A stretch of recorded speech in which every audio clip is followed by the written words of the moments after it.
Hello, this is Steve Hammond. I'm here today with Mr. Edgar Harrell, who served in World War II in the United States Marine Corps, and he's also a survivor of the USS Indianapolis. And today I'm representing the Grand Valley State University Veterans History Project. So Mr. Harrell here has quite a story to tell before, during, and after the war. And also he's a very good testament to his faith, which he'll talk about too. So why don't we get started here, Ed, and tell us where you were born and when you were born. Where I was born in western Kentucky, 1924. Okay, now did you, what were your parents like? What was your family like? What was my family?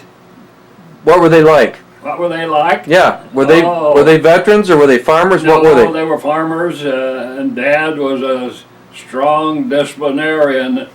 I mean, he did not believe in sparing the rod, and he did so, but yet I look back and see that he was right, and I needed what he was administering to me. Now what about brothers and sisters? How many did you have? Okay, I have an older sister. She was the first, I was second, but I had 6 younger brothers and an older and a younger sister, so there was 9 of us in the family. Now you grew up during the Depression, right? That's right. I often say when I tell about the Depression that we had nothing and nowhere to put it, and everyone else was in the same boat. I mean, you know, as a young teenager, if you made $1 a day, that was money.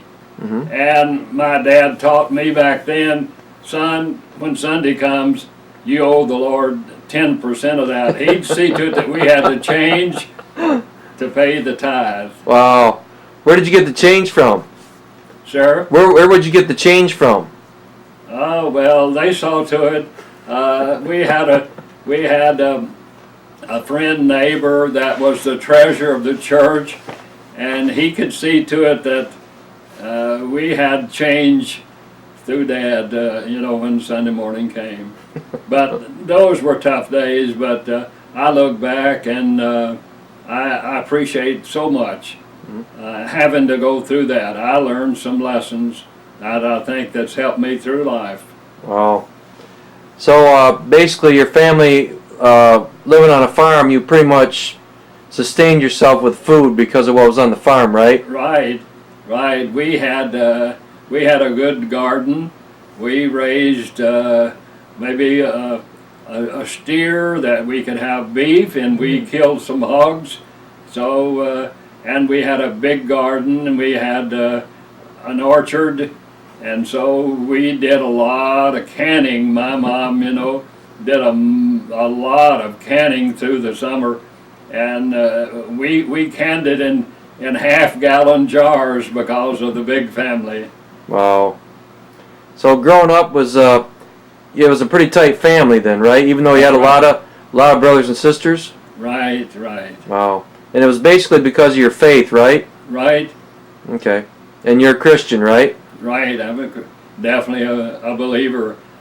I think of the scripture, therefore, being justified by faith, we have peace with God, and I have peace with God, and I talk to Him many, many times a day, not only in just thanking Him for everything, but appreciate the fact that when I do things that maybe are contrary to Him, I can face Him and ask for forgiveness, and He's faithful and just to forgive and to cleanse me and to make me worthy of continuing on through life. And so now at 92 years of age, coming up the 10th of October, you know, I can look back on those years and just say, thank you, Lord. Okay. So, did your family have a radio? We had an old Silvertone radio, and getting ahead of the story just a bit, but I often, in telling my story, I ask people, I said, you know Walter Winchell? And some older people would raise their hand. I said, we had an old Silvertone radio, and we could hear Walter Winchell and our radio was battery operated. We had no electricity when I grew up, and I could hear Walter Winchell telling about all the Marines that we were losing in the Pacific, and even with that, I tell my dad I don't want to wait and be drafted. I want to volunteer for the Marine Corps, and I did so in 1943. Wow. Okay, we'll back up just a little bit there. The war in Europe started, I guess, in 1939, right? Right. And then the Pacific actually, well, with us getting involved wasn't until 41, of course, but of course Japan was attacking China even before that. So, but the actual Pacific War didn't happen until Pearl Harbor happened, of course. Right. Now, where were you when Pearl Harbor was bombed? Do you remember that? Where you were I remember it very well. I was at church when we heard it, that we were, at war with Japan, that we'd been bombed at Pearl Harbor. And I remember hearing our President Roosevelt, telling about all that was happening and our getting involved with Japan. Yep. Now, how did your family feel? What was the talk in your family at that time after that happened?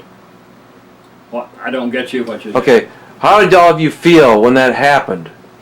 Well, that together's, we were already knowing what was happening in the Atlantic, and now here with all of this is happening in the Pacific, and I thought enough of my country that even as an 18-year-old boy, in fact 17, I'm already thinking, I can't wait to be drafted. I want the Marine Corps. I thought I did anyhow. And as fate would have it, yes, I volunteered for the Marine Corps, and that was my life then through the rest of the Pacific War. Now, did any of your brothers or sisters serve in the war at all? I had two brothers in the Army, and then I've had grandsons in the Marines in Iraq and Korea. Okay. Yes. Where did your brothers serve in the war? Where did they serve? Yeah. Okay. One, my brother next to me was in Okinawa, and then he went then into Japan when they were, I guess the war is over, but for securing everything there, the 27th Army. And then I had a brother then that was in Germany.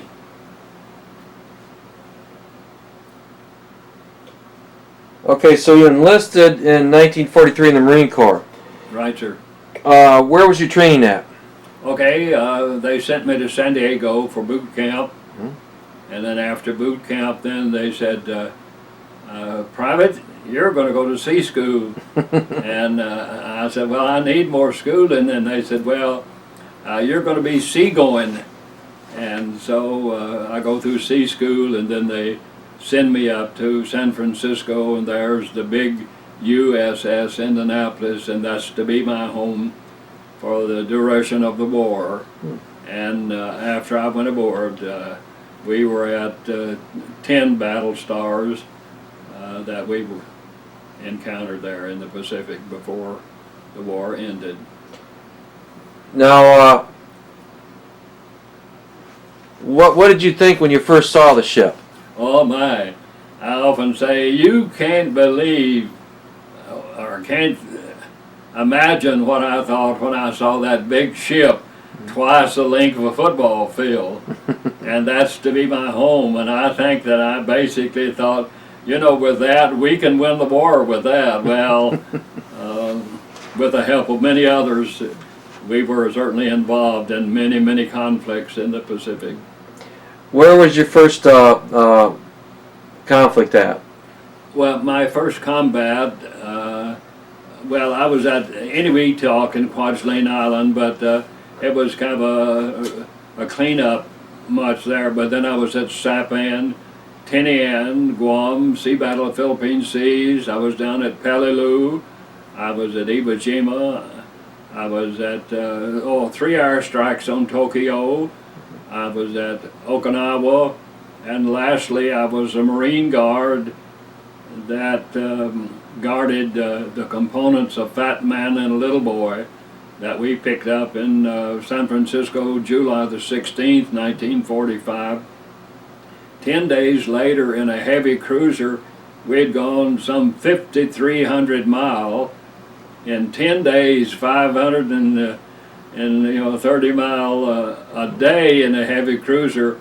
We delivered a cargo that we did not know what we had. Mm-hmm. In fact, it hadn't even been proven that we had an atomic bomb even in the making.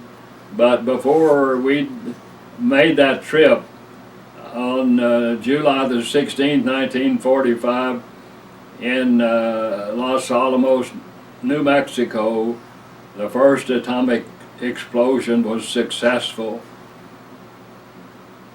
So we'll back up just a little bit and we'll go over that a little bit later. Some of the battle stars that you were part of there, I'll just go over them real briefly. What was Iwo Jima like? Iwo, well, of course, we didn't land, but they needed us, and we got in close, bombarding the beachheads, making it preparation for the Marines to land there. And we were much closer in than they were when they disembarked.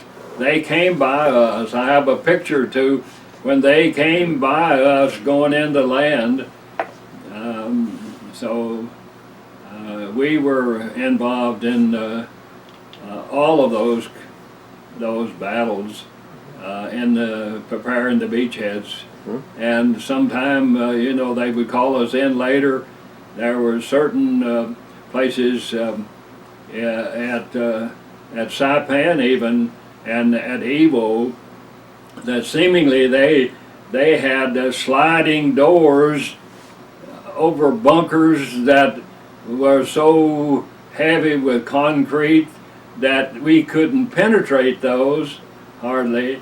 And at a certain time they could open up, and they knew every foot of the territory down there, and if there were men there they knew exactly where to fire.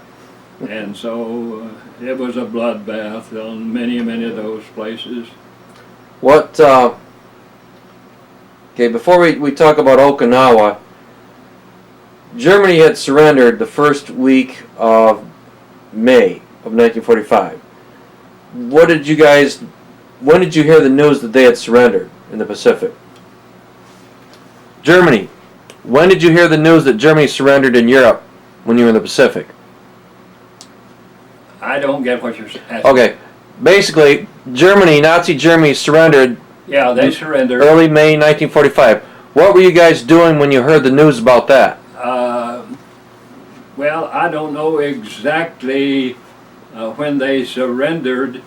I remember us hearing that, but to tell you any particular time, after these 71 years, Oh yeah. it'd be difficult for me to say. Do you remember how you guys felt when you heard that they surrendered, or didn't it matter?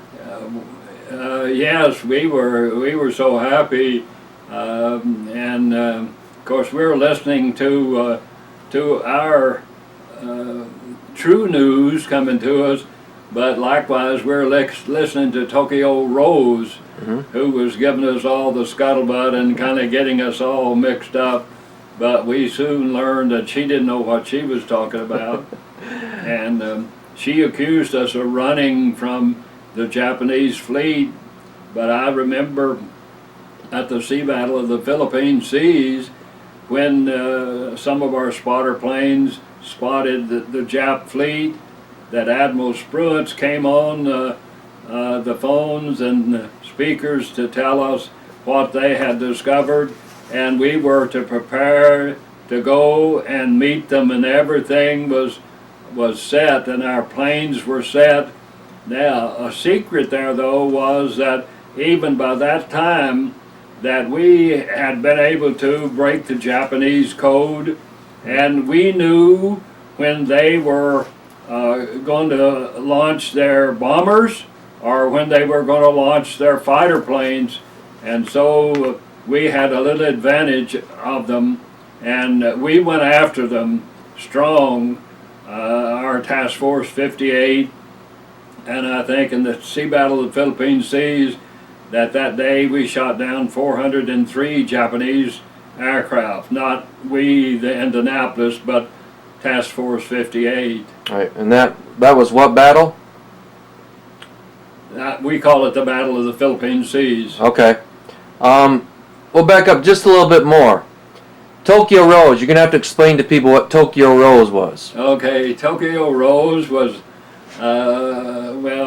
was some lady that claimed to be, an American, and she was trying to tell us all the bad things that we could expect maybe out of the Japanese, and we should be running from them and rather than going after them. Literally, she was just so mixed up that it took some time for someone to tell us, now listen at that, but that's not so. But she was misleading us all the time. And so finally it became nearly just kind of a laughing joke, we're here in Tokyo Rose. But we know that what we were doing those days was winning the war. All right. Admiral Raymond Spruance. Did you ever meet him or interact with him at all? I never interacted with him other than to salute him. Of course, he was aboard our ship. We were his flagship, and probably there were, I would say there's a couple of dozen Marines with Admiral Spruance. And what I can maybe see him and remember more than anything is that he, together with someone, would be walking on the main deck forward of the Indianapolis, just walking, but talking, and he was getting his exercise. But then to hear that he was pretty much the brains of certainly of our task force, but mostly even of the Pacific Fleet. Yeah, I've heard a lot of good things about him. Right. Yeah, he was, I guess, from what I've read, he was very instrumental in the Battle of Midway. Right there, too. So, I remember in your book you wrote, and your book is Out of the Depths, that you just wrote a little while ago. I think, was it you or was it somebody else wrote that the Indianapolis was in Pearl Harbor just before it was bombed, and then it got called somewhere else? Yes, okay. Go ahead and explain that, what you meant in your book. Which is why I often say, not only did we break the Japanese code and knew much of what they were doing, but I have to say, a little bit with a tongue in cheek, and say, would you believe that we knew something of what the Japs were doing prior to Pearl Harbor? Because on Friday night, December the 5th, the Indianapolis was in Pearl, and all the married men maybe were on leave, and maybe a fourth more of the crew.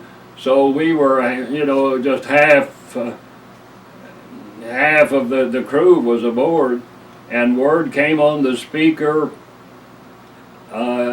prepare to get underway, and in 1 hour, and people that were aboard said, no way can we do that. But we had testimony from some later that said, but momentarily there came all kinds of supplies and was dumped on the quarterdeck, and we got underway, and then on Sunday morning the speaker came on and said, the Japs have bombed Pearl. This is no drill, or something to that effect. And now we had our ship was kind of the ship of state for the President Roosevelt, and we had his big ornate bed and much of his belongings aboard, and all of that was dumped overboard. But anything that would burn, they pitched it overboard, and then they headed back to Pearl. But when they get back to Pearl, then that's all fenced off to where the Indianapolis couldn't get in. But all the devastation that Japan had done at Pearl Harbor, you know, that was a mess indeed there. Yeah, that's for sure. All right. Now, before we talk about Okinawa, President Roosevelt died in April of 1945. What was the reaction when everybody found out about that? Well, it was a sad time, and then to know Truman, you know, the old expression, give him hell, Truman. We felt that you know, we were in good hands, and it proved out that he was the right man at the right time. Likewise. Definitely. So it was pretty sad when everybody found out that FDR. Right. Yeah. Right. It was a sad time. Yes. Even though probably none of us had ever met him personally, but our president, you know, Sure. To succumb, and then to have Truman coming on, and then we're still in combat completely. Yes. Yeah. All right, now to Okinawa. You were on the ship during the Battle of Okinawa. Right. Okay, tell me about that, and tell me about what happened to Indianapolis during that battle. Okay, we had come into Okinawa, and I'm assuming that we're still with Task Force 58, but I don't know how many ships and all were in there, but some were staying out at a distance, or carriers and all, but we were in bombarding the beachhead, making preparation for I believe it was the 6th Marines and 27th Army. I may be wrong, but I think I'm right.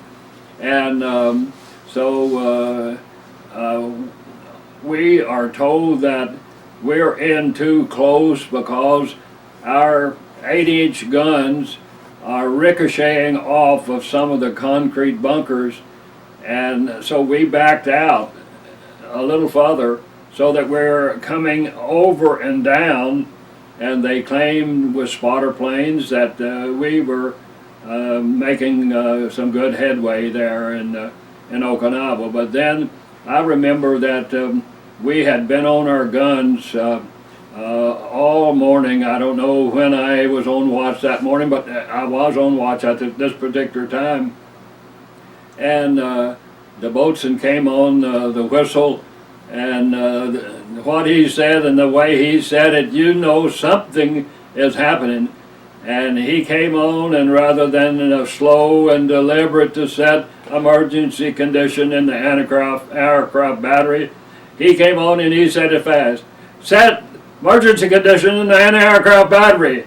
And then word came, we're being attacked, and radar is picking up a plane up high in a dive.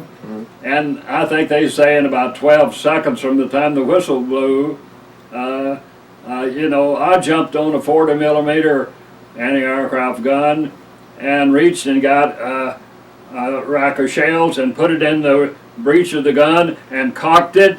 And now we're waiting for radar to bring us up to fire because we're hooked up to radar. We never got a round off, but someone jumped in a 20 millimeter forward of us, and you know, and no doubt it distracted the plane a bit, because as he came down, looked like he turned to go to where that gun was firing. Otherwise, he would have hit the fantail where I was. And now he hit on the port side back, what we call mid-aft, and one armor-piercing bomb missed and went in the water. One went all the way through, went through the mess hall, the berthing compartment, the water distilling plant, out of the bottom of the ship, and exploded on the big shafts that turns the big screws. And so they had to close off much down there. We lost several boys.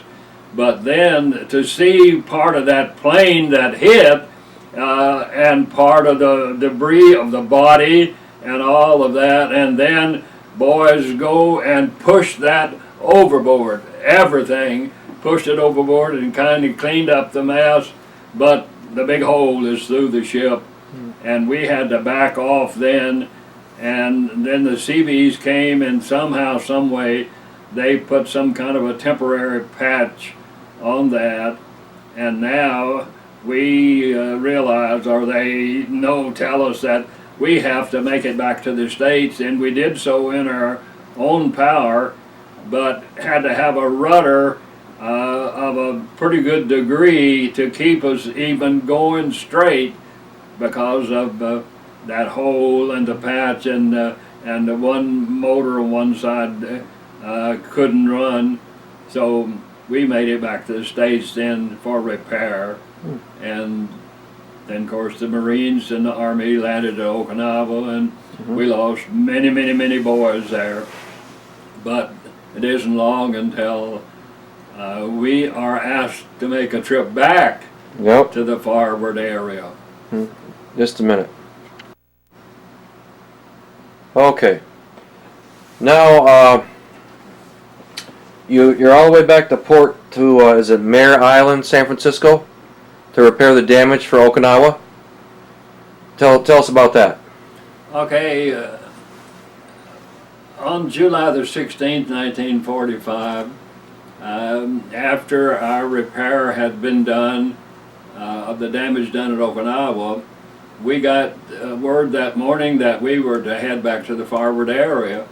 We looked out on the dock, and you could see all kinds of Navy, Marine brass out there, and we noticed a big, huge crate, and we wondered what is coming aboard, and then to see our crane then reach over and pick that up and set it on the quarterdeck.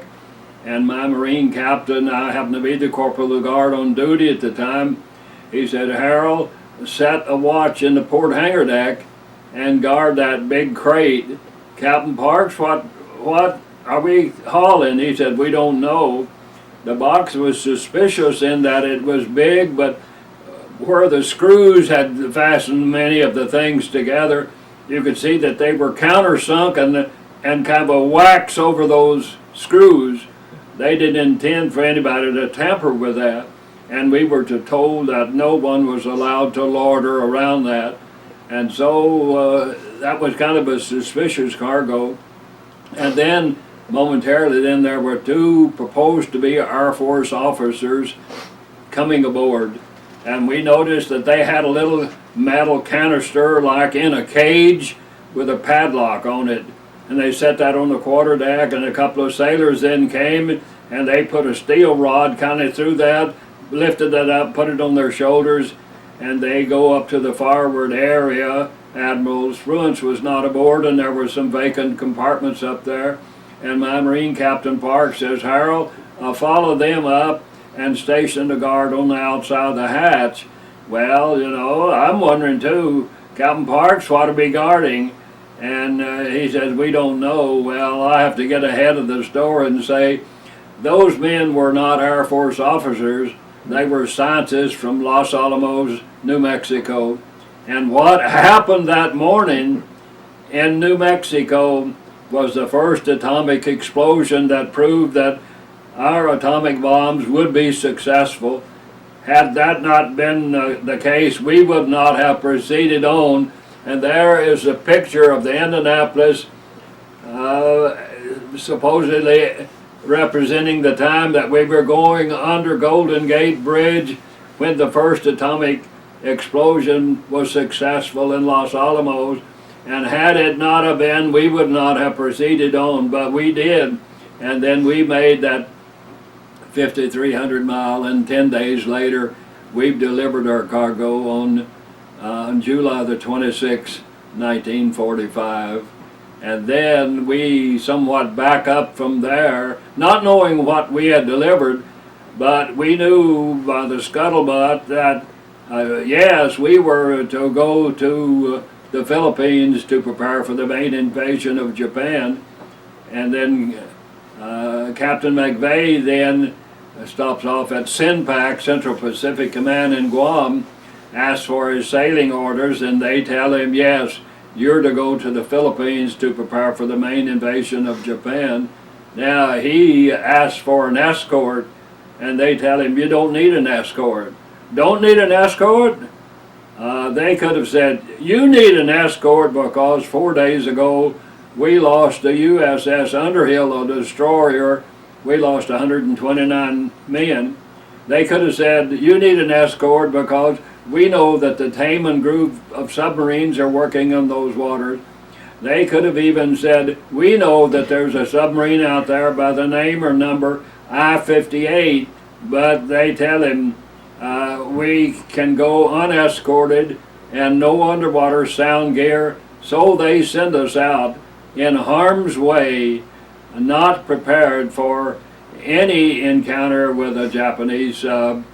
And Commander Hoshimoto then is waiting somewhat at the crossroads in that he had not been successful in getting any combatant ship in the whole war, and he was eager, and so he's waiting out there, but not on the surface, but he has that little periscope sticking up, and he picked us up, in my terminology would be, say, 10 mile out, and so all he has to do is watch and wait.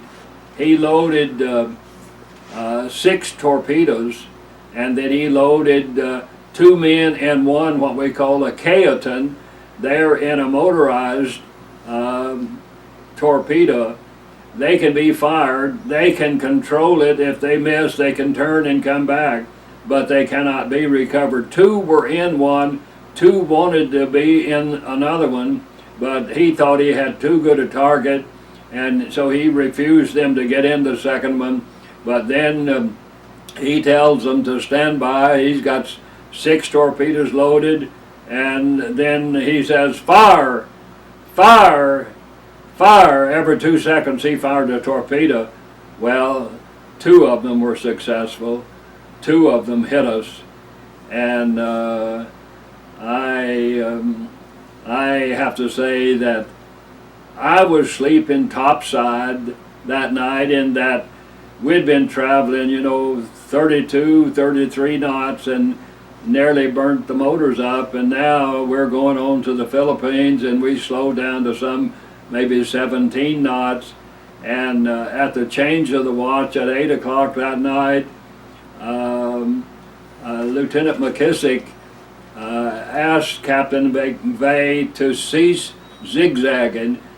Captain McVeigh came out on the bridge, and they looked, and they decided, yes, it's sufficiently dark to cease zigzagging at the change of the watch. And so Commander Hoshimoto, when we kind of got broadside to him pretty much, he announced to stand by, fire, and every 2 seconds then of a torpedo. Well, the first torpedo that hit us, may I say, it cut the bow of the ship off. Now, when I say it cut it off, it wasn't there. Now, where was I? The night before, I'd slept on top of #1 turret in the life raft. But that particular night, I tell my buddy Munson, I'm not going to sleep up there. We're not supposed to, even though under these hot conditions the good captain permits us to. I said, I'm going to sleep right down on the open deck.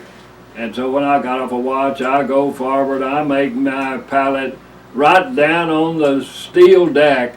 I take off my I take off my shoes.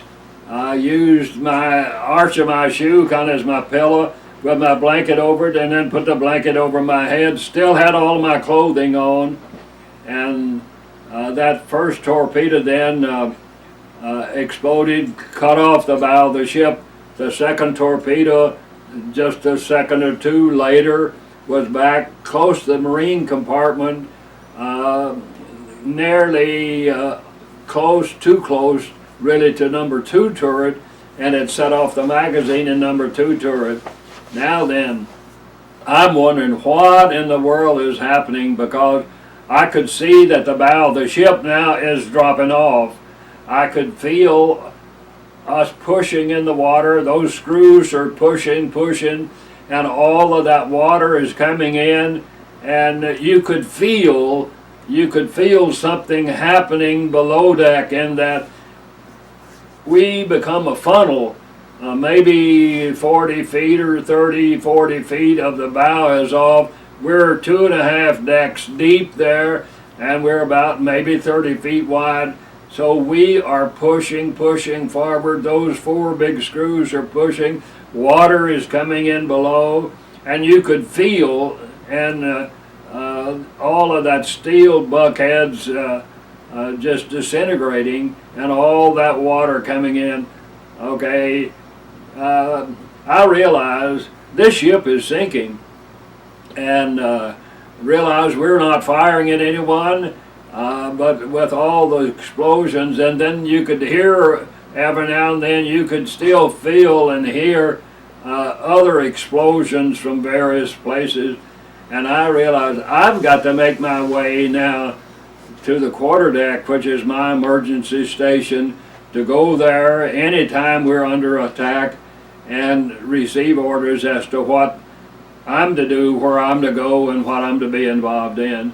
But as I started aft, there on the main deck forward, that's close to officers' quarters, and many of the officers are there now at that time of night, midnight, and about 14 minutes past midnight when Commander Hoshimoto said, "Fire!" And so now I'm seeing those men coming from internally, coming out on the main deck forward, and I see their condition. Some of them you could see were flash burned. They're just in their night skivvies, most of them, are very little clothing, and maybe they've touched a hot bulkhead and they left the skin of the hand on the bulkhead, and now facially and all they are flash burned, and they're pleading for someone to give them some assistance. Well, there's really nothing that I even knew that I could do, and so I have an emergency station, and so I'm making my way then to my emergency station on the quarterdeck. But before I get there, I realize I don't have a life jacket. My K-Pop life jacket is down, locked up in my locker. And so I get to the quarterdeck. My Marine lieutenant was there, and I looked at the bulkheads all around, a new supply of K-Pop life jackets, and I asked him permission to cut down some of the life jackets, and his response was, "Not until we get word to abandon ship." Well, the ship is sinking. I just came from the forward area. The first 100 yards of the ship, and especially on the starboard side, was already water on the main deck forward. And Lieutenant Stoffer said, "Not until we get word to abandon ship, we don't cut down those K-Pop jackets."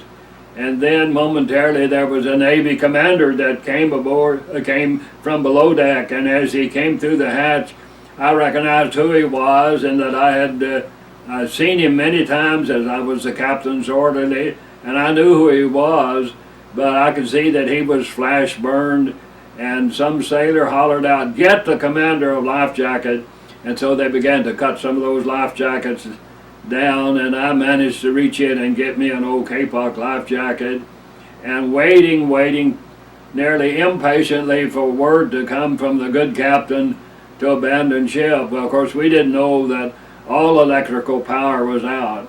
So no way could they get on the speaker and say abandon ship. We didn't know also that he had sent someone below deck to see if the ship was salvageable, but whomever went below deck, they never came back out. So finally we're waiting, and by now on the starboard side of the quarterdeck, which normally would be 8 feet above the water line, there's water on the quarterdeck. So we know it's just a matter of time that the ship is going to leave us, and we're desperate to leave the ship. And I can just imagine that what I'm hearing at that time was something like someone saying, abandon ship, abandon ship, abandon ship, abandon. You could hear it just reverberating from maybe people to people to people.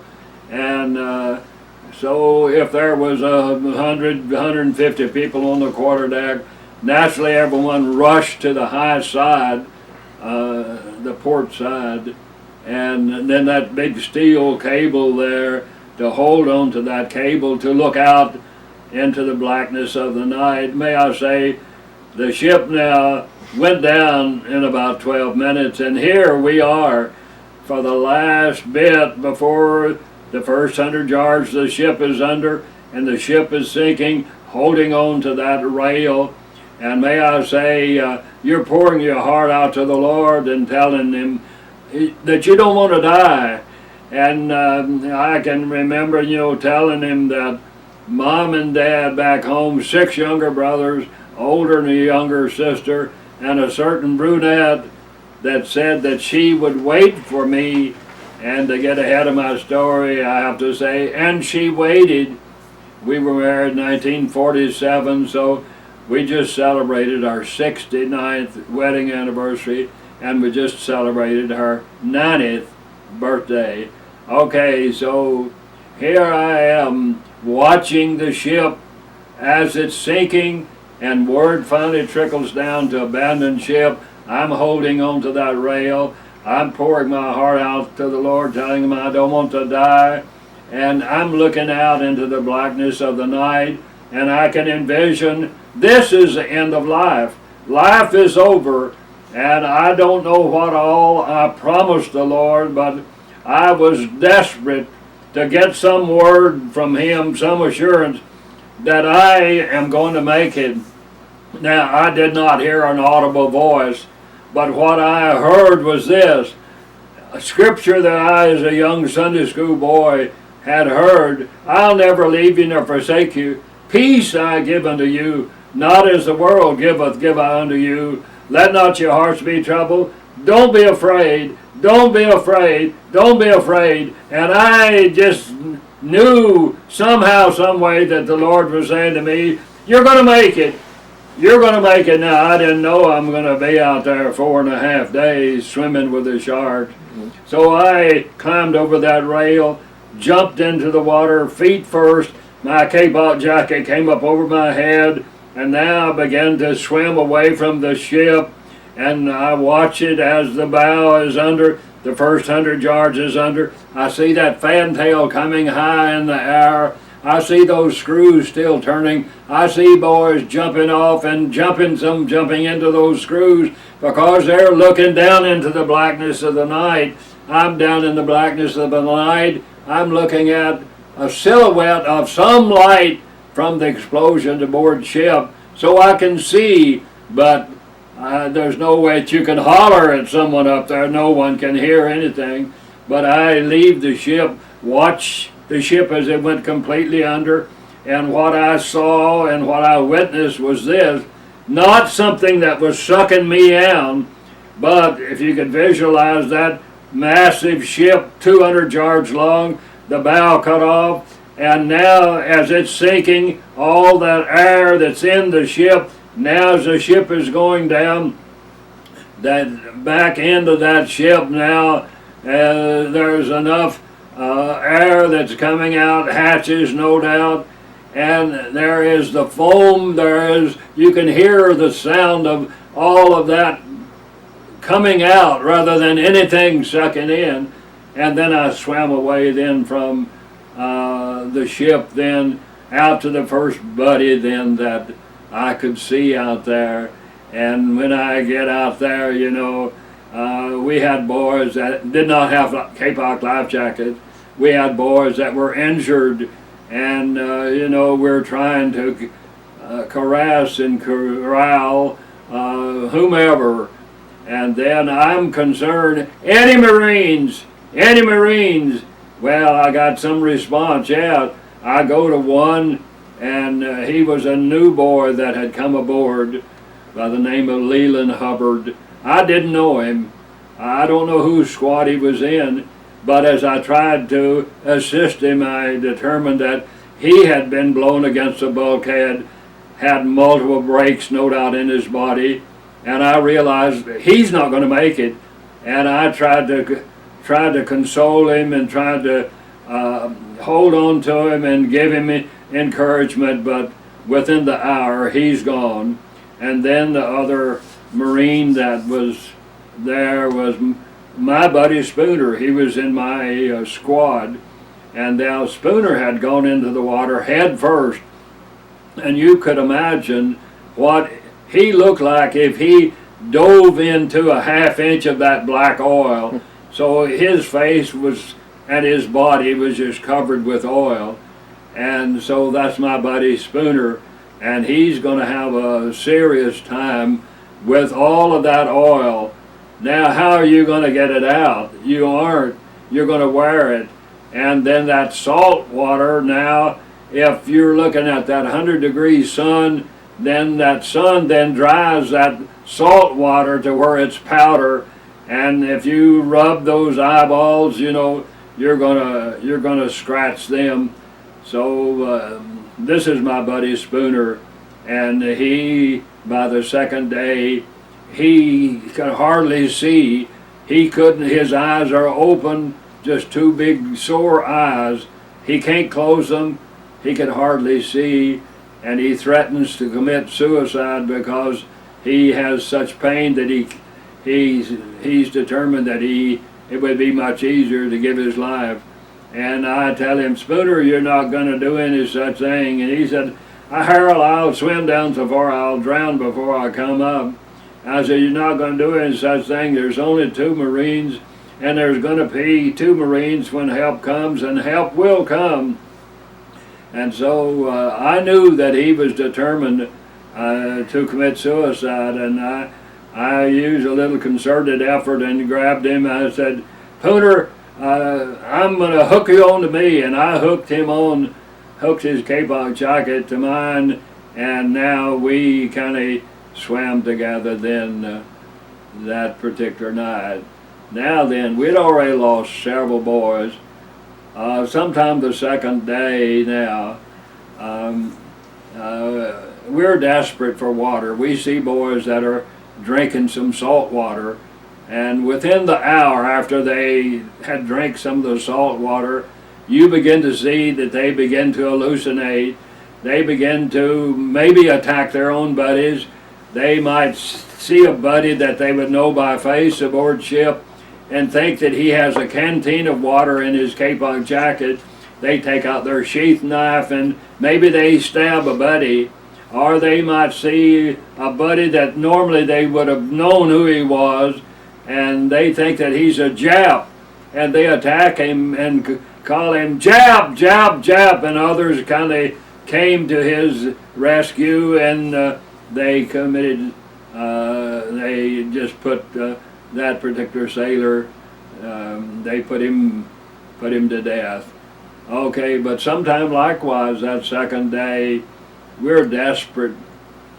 Our mouth now, our lips are swelling, our tongue is swelling, our lips are cracking open, and with all that oil and then that salt getting in those sores, we're desperate. And we dare not drink salt water because we saw what boys were doing. Some would take some of their clothing and put some salt water up in it and put their head under it thinking they had strained out some of the salt. But within the hour, they don't know straight up. And maybe they swim out to their imagination and they're out, 50, 75 yards, and you hear a blood-curdling scream and you look and you see that kapok jacket went under, and then fin, then all the blood. You know, you dare not go to that person. You try to get away from that. You're wondering who your buddy might have been. Sometime later, maybe you check him and you find out that the bottom torso is gone, or he's disemboweled, or a leg is gone. And we made some mistakes at that time early on, in that we don't know who that person is, but we want to know that he didn't make it, and what can we take but his dog tags? We take his dog tag.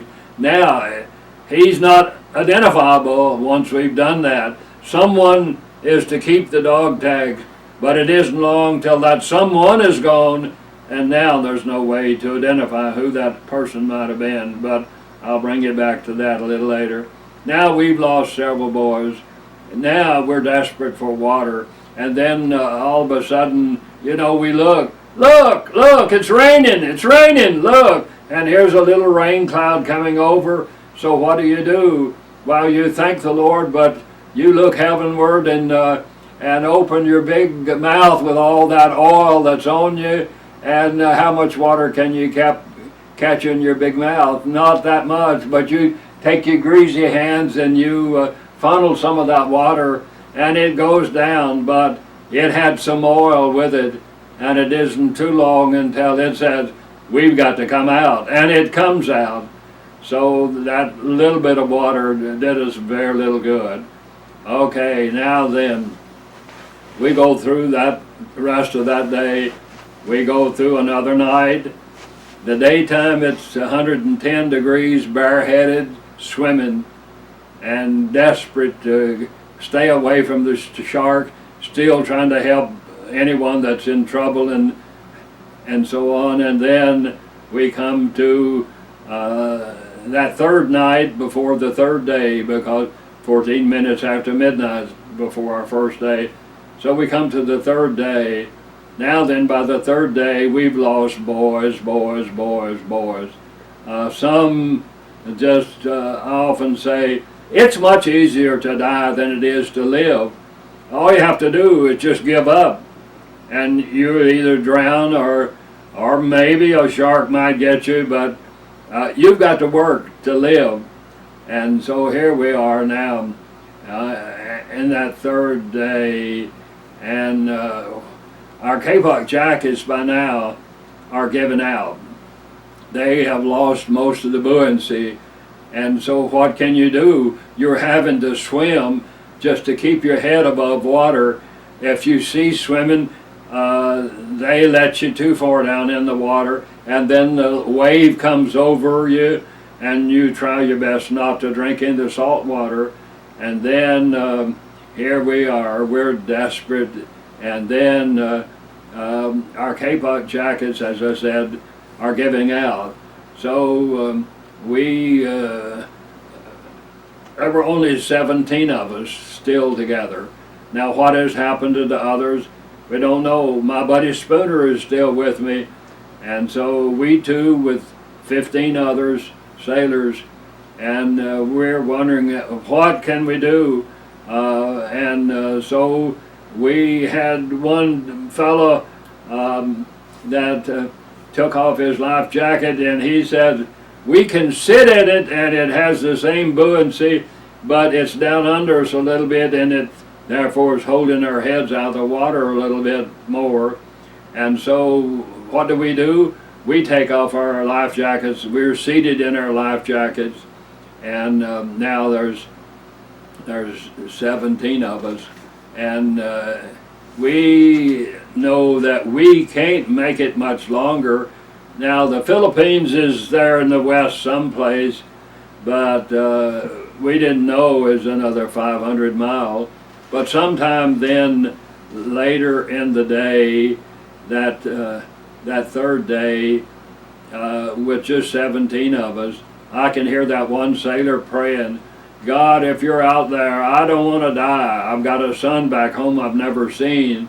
And it was that kind of prayers. No one wanted to die. and there was still some hope, something to encourage us, something just to give us some will to live. And my family back home, and that brunette back home, I don't want to die. Okay, sometime then, later that afternoon, we came up on a swell, and we could look off at a distance, and said, look, look, that looks like a life raft of some description. And it isn't long, it's up and we're up, we're in maybe 8-foot swells. And then finally we get their attention, and they are coming closer to us. We're trying to go in their direction. And so finally we came together. No one was on the raft. There were 5 sailors around that raft, but what they had was something that we desperately needed, which was Kapok life jackets. They had taken Kapok life jackets off of boys that had already expired, and in many cases they had said maybe the 23rd Psalm or the Lord's Prayer. They committed them to the sea. They took those old Kapok jackets, and like I often say to women when I speak, you know, that old sponge won't hold any more water, but if you squeeze it out, it'll hold more water. They showed us how that we could take those Kapok jackets and twist them in the opposite directions, 2 sailors, and get that water out of them, put them up on that raft, and now they're drying out in that 110-degree sun. And so now we have a spare tire. We have new life jackets as they came in to our group, 5 sailors, and they say we have to get close enough to the Philippines that someone will spot us. We see planes flying over 30,000 feet, no one's looking for us. And so they say, anyone want to join us? And I tell them, I said, Spooner, I'm going to go with them. And the 15 sailors, not everyone, but some said, you're crazy.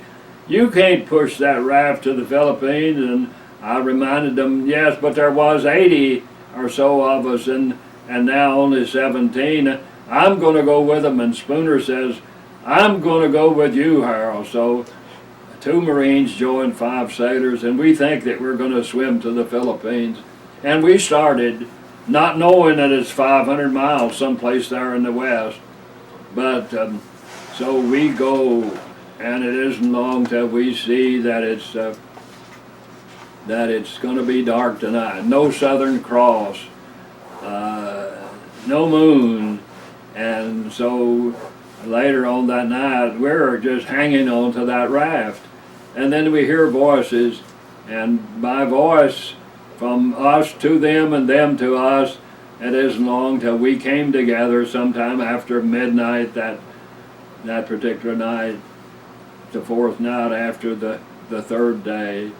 And so we hear voices. Before that takes place, though, sometime later that afternoon, I said, look out on the horizon there. That's an old crate. Wonder what could be in that old crate. And there was a compelling influence basically saying, go and see what that might be. And so here I am, I'm making my way out to that old crate. And as I got closer and closer, I'm praying that it could be something, some food or something. And I got it within 6 or 8 feet of that old crate, and I could see those potatoes in there. In desperation, I reach into that first potato, and I got a hold of it as that rot began to squeeze through my fingers, kind of in the agony of defeat. I thought, rotten potatoes. But then to take that and take my hands and peel off the rot, it was solid on the inside. Then to take that with my mouth and peel some of that potato and spit it out, and I had a little bit of a solid core of a potato. And many more just like that in that crate. No telling how long they'd been out there. I squeezed off some of that rot. I feel my dungaree pockets fill with potatoes, and I'm nibbling on one with many more in the crate, making my way back to my buddies, and they're hollering out, what is it? They could see I'm eating something. I said, rotten potatoes, but they leave the little raft and they came and joined me. And now we have a little bit of potatoes now to eat. Now later then that night, we're just hanging on to that old raft. And we hear voices again. And now, may I say, there's times you can hear voices, believe me, that aren't out there, or you can imagine, you can see something that doesn't exist, and we're nearly in that condition. But then we heard voices, they joined us. Well, the first gentleman that came in was a lieutenant aboard ship that I knew, Lieutenant McKissick. And as he came in, there was 1, 2, 3, 4, or 5, really don't know how many was with him, but some sailors with him. And I knew him aboard ship because oftentimes when I was the captain's orderly, McKissick had the duty, and the greenhorn that I was at the time, he would give me a message, and I could not repeat what he said to me because I didn't know the nomenclature of what he was talking about. But then he would have me to repeat it, and maybe sometime the third time he'd say, go and give the message to the good captain. Well, here's McKissick. And then there was a certain Marine that had a pocket full of potatoes that he shared with McKissick and the others that had joined us. And now the rest of that night, we're just hanging on to that old raft. And the 8-foot swells have died down to where they're very little, and we're not uncomfortable. They were not splashing water on you much. But daylight comes, and somehow or another, we're not with the raft. I'm not with my buddy Spooner. I'm with McKissick and one other sailor. Where's the raft? Where's Spooner? I searched and searched, looked and hollered, and no Spooner, no raft. I'm with McKissick and this one sailor. And I knew aboard McKissick aboard ship.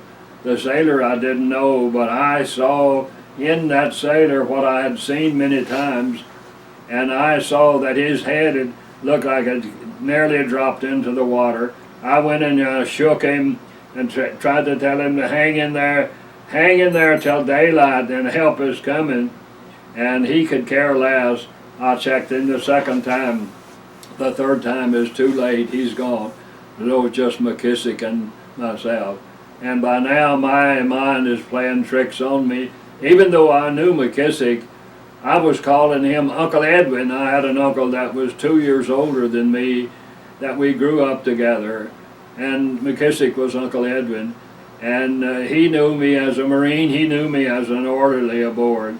And so we're together, and all of a sudden, you know, I said, I hear a plane, look, I see a plane, look. And we began to wave, splash water. We could see a plane up there. And then, would you believe it, that as we are watching him, here he is coming down. We thank you, Lord, he sees us, he's coming in.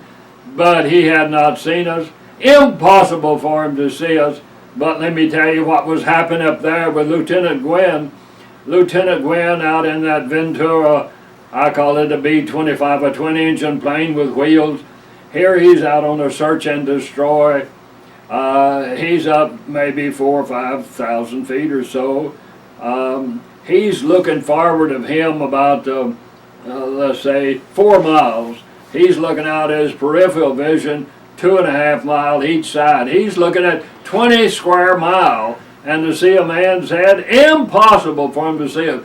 Let me take you back up there. Lieutenant Gwynn, out on a search and destroy, he's having trouble with his radio antenna, and he says to the co-pilot, take over controls.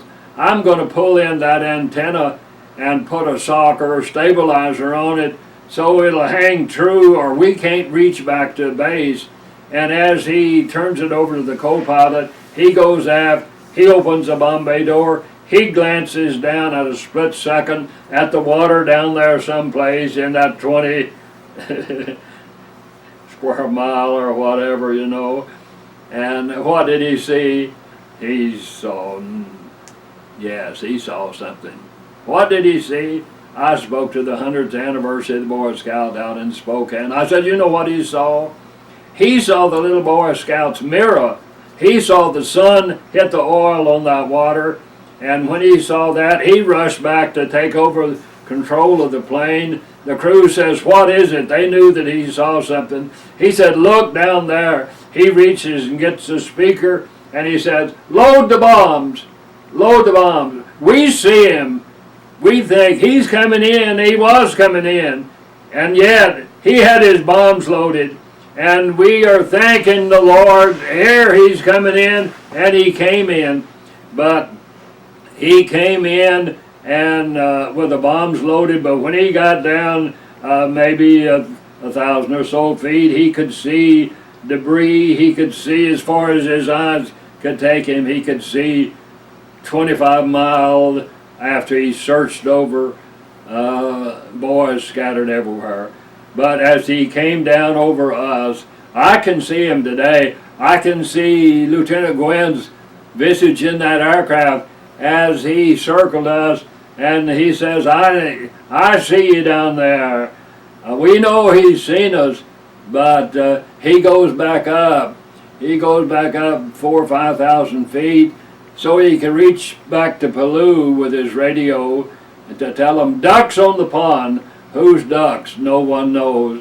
But he gets a hold of Adrian Marks, a pilot of a PBY.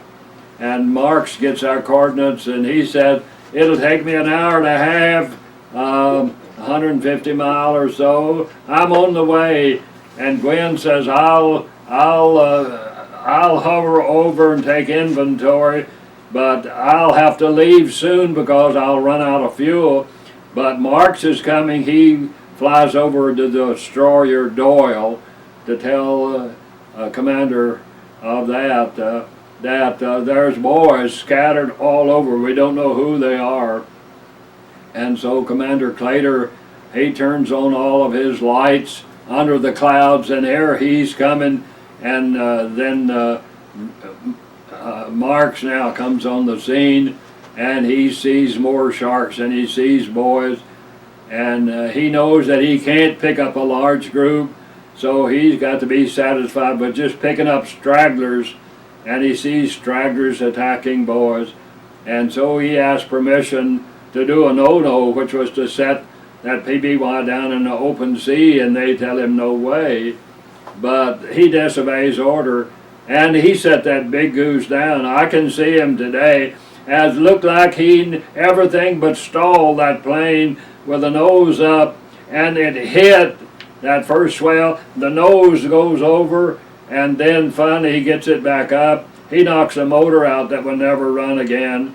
He ruptures the pontoon somewhat, but he's got one motor that still runs. Now, what can he do? He dares not to turn that one prop against the bank of water.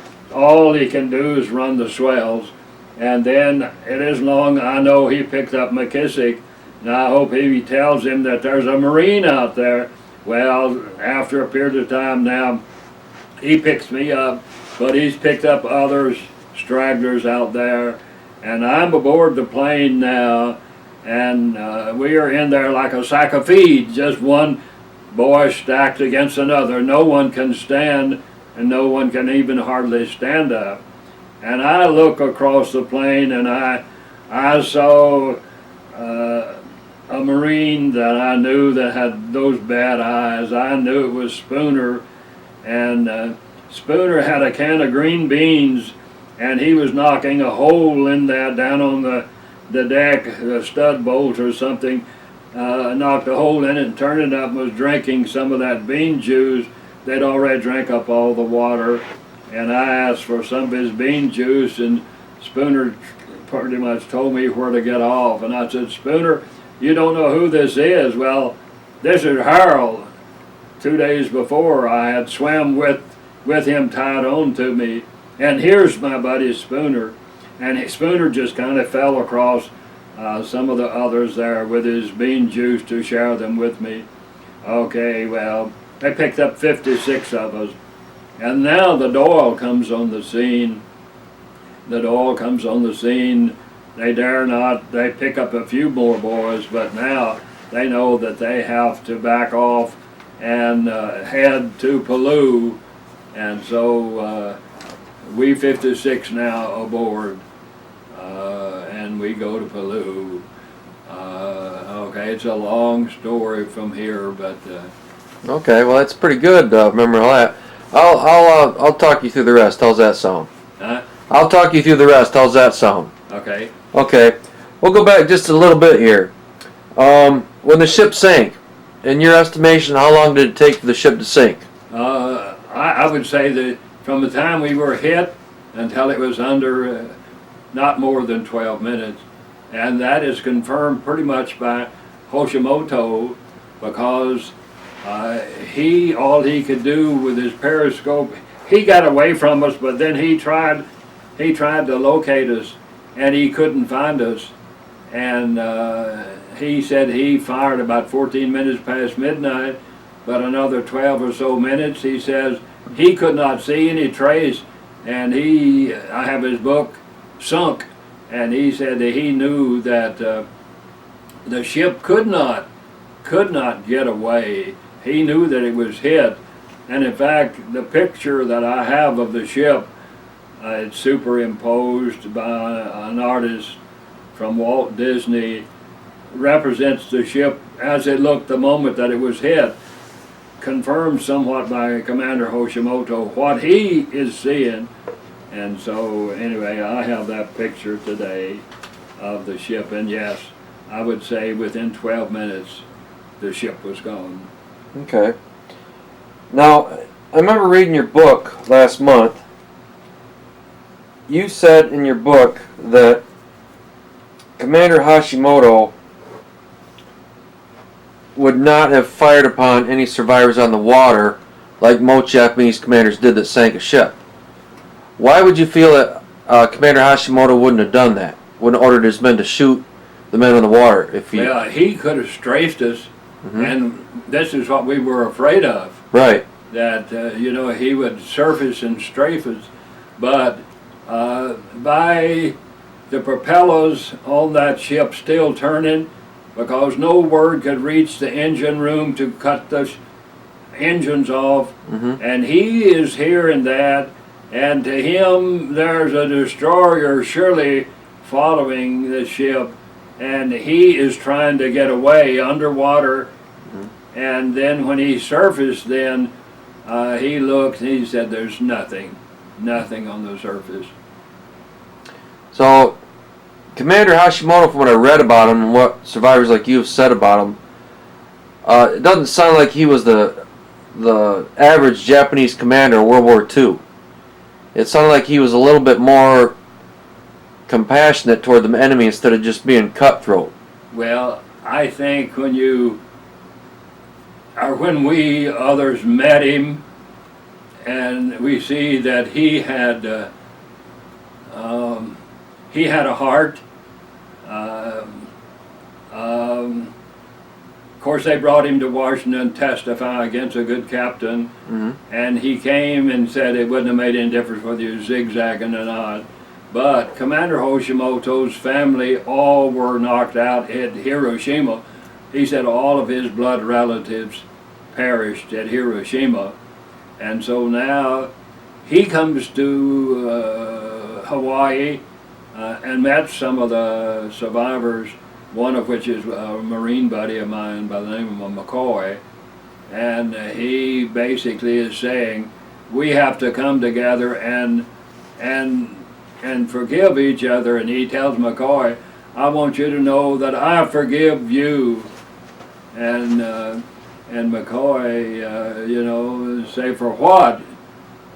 He didn't say it, but he was thinking it. And anyway, they finally, when McCoy found out that Hoshimoto, all of his relatives were destroyed at Hiroshima, then he says, well, I guess we have to forgive each other. I might get ahead of the story and say, Commander Hoshimoto remarried, and sometime later at these past 70 years, sometime later, then who shows up at our reunion but Hoshimoto's granddaughter? And who is wagging Hoshimoto's great grandson but my daughter that had children at the time? And here she proudly has Hoshimoto's granddaughter.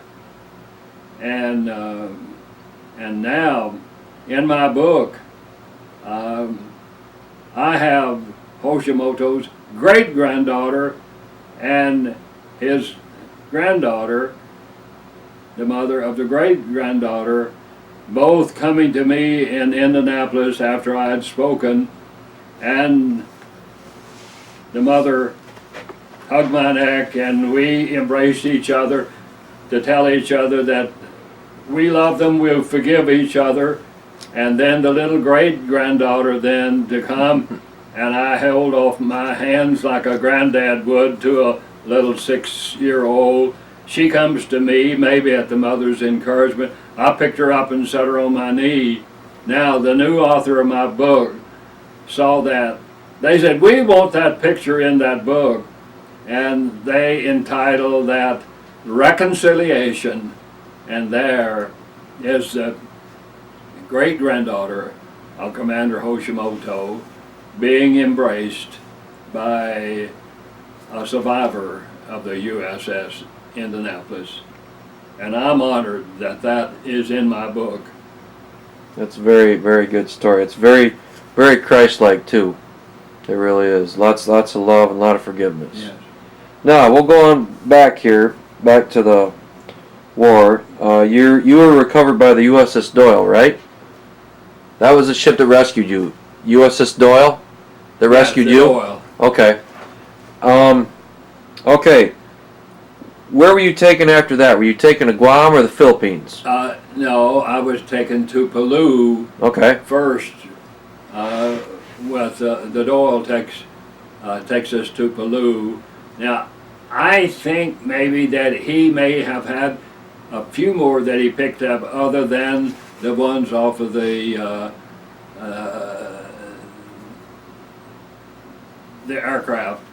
I don't know that, but I know that I'm in Peleliu, and I'm pretty beat up after all that ordeal.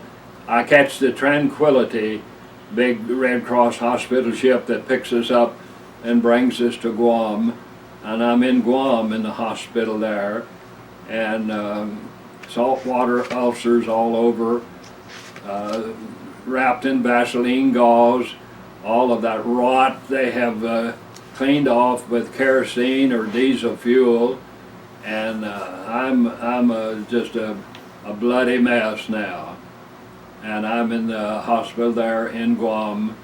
I know on the 6th of August, someone was on my around my cot. I'm in a cot with my arms strapped down, my legs strapped down, because if I move them, I'm already bleeding. And anyway, the gentleman asked me, he was from the Louisville Courier Journal, "Hey Marine, do you know what that was now that you were escorting or delivering?" "No, we don't know, we didn't know." He says, "You know today, Hiroshima, August the 6th, and 3 days later, Nagasaki, August the 9th. But while I was on the cot there too, Admiral Spruance comes in, and I like to think that he sat on the foot of my cot. I don't know, but I know that he pinned the Purple Heart on me. And well, from there then it's sometime I'm in the hospital there in Guam, and then by October the 2nd, I finally have arrived back in the States, thinking I'm coming home for a 90-day leave. But on August the 4th, I find myself in Balboa Hospital with a perforated appendix, and my white blood count was of such. They were telling me, we can't operate. Can't operate? No.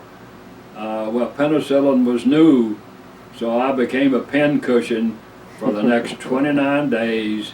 They gave me 11,800,000 units of penicillin. Wow. And I surprised them. They thought a time or two that I was pretty far gone, that I might not make it, but I did. And I look up and just thank the Lord again. And one little funny thing that I would like to say, though, right here, while they were operating on me there at Balboa Hospital, San Diego, they said, hey, Marine, do you want to watch? And I said, what can I watch? They said, look up there. You can watch all that we're doing. I said, yeah, I'll watch. My arms are tied down. My legs are tied down. And I'm watching them. And I can feel them, you know, whatever they're doing. I could feel a little bit. Nothing was hurting, but I'm medicated. And then the nurse here that's taking my vitals, I tell her, I said, my nose is itching. And she reaches and gets a little cloth or something, and she rubs my nose good. And I thanked her, okay. It isn't long till I said, my old nose is itching again. And well, she's not there, but there was a tall, white-haired man with a mask on and so on, and he reaches and gets a little towel or something and rubs my nose. And then that nurse then sees that, and she leans over and she says, hey, Marine, how's it feel to have an admiral to rub your nose?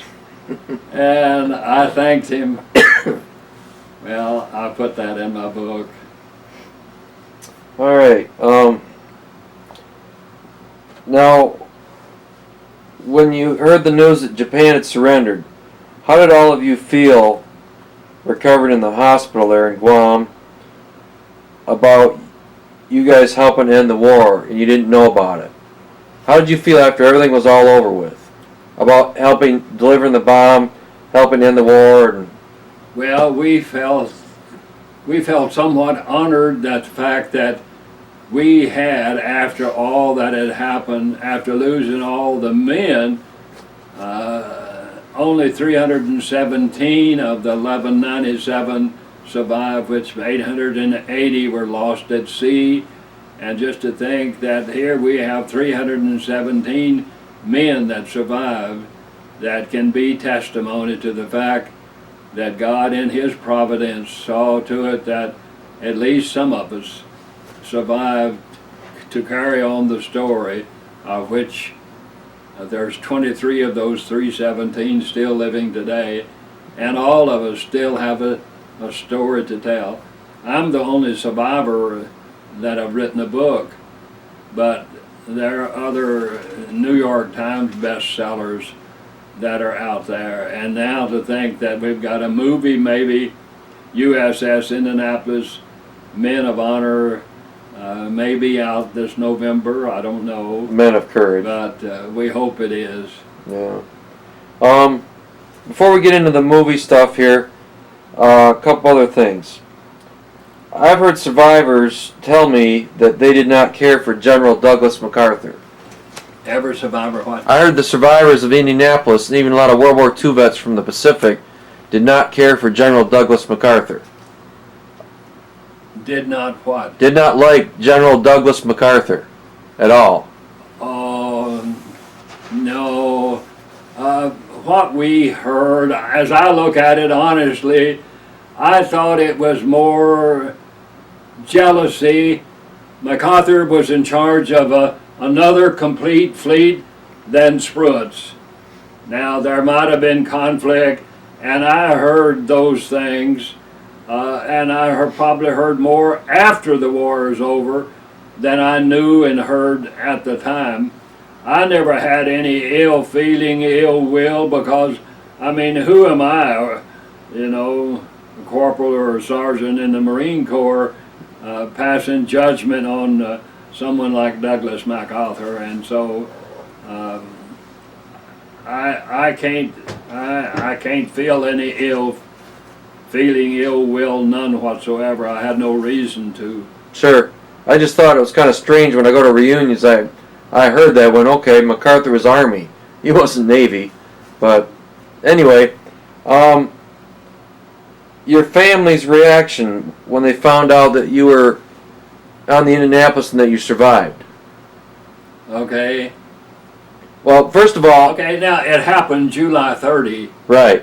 1945. But first of all, yeah, Edgar, they before knew you... that. Right. Before They you knew start... the next day. Yep. Okay, when did they notify anyone?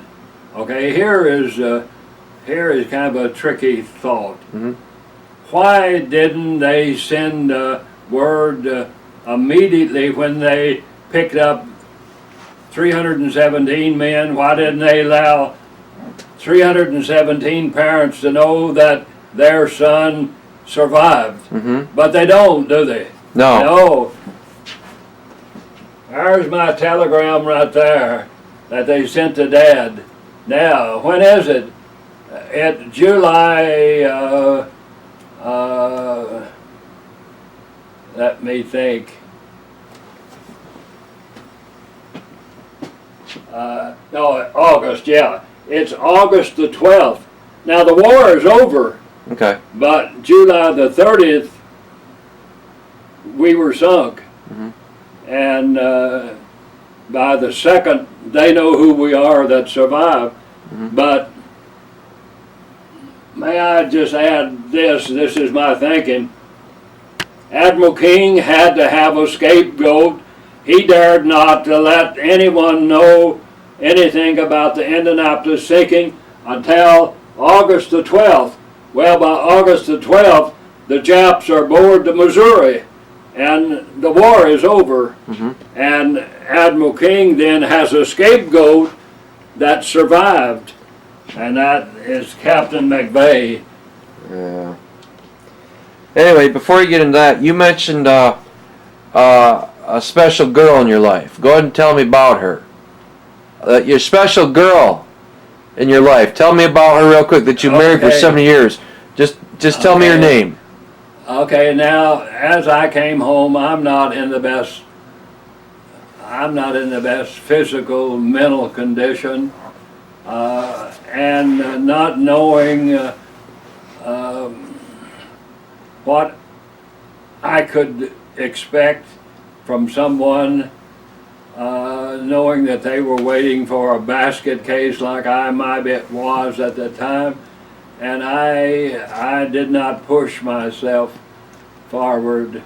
But it isn't long until we met at our church, and I remember walking her home from church in the dark there on a Wednesday night, and we talked about a little bit at least, and okay, that was, okay, I probably don't have the dates, but at least by July 24, that little brunette had a birthday. She was 21. On the 25th, she became my bride. July the 25th, 1947. And she just had her 90th birthday and her 69th wedding anniversary this past July the 25th. Wow. Congratulations. That's definitely a blessing from God. Yeah. All that. Oh, it has to be, and I just thank him. Yeah, I have so much to look back over the years and just reminisce and say, thank you, Lord, thank you, Lord, thank you, Lord. And just to think that I have assurance that one day I'm going to see him face to face and say, thank you, Lord, for your mercy and your grace. Not only for life after the Indianapolis, but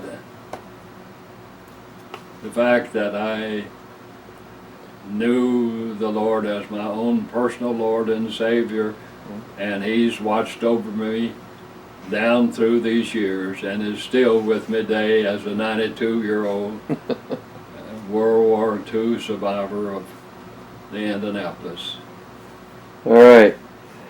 Now, the war's over with, and of course you mentioned Admiral King and the court-martial. What was your reaction when you first found out they were going to court-martial your captain? First of all, before you say anything, tell me about Captain McVeigh, what you know of him. What I thought of him? What you knew of him, what you and thought of him. Well, I thought he was, I knew that he had 2 sons. I knew he had a grandson somehow, some way. I think maybe he had told me that. He was not in any way, well, how do I say it?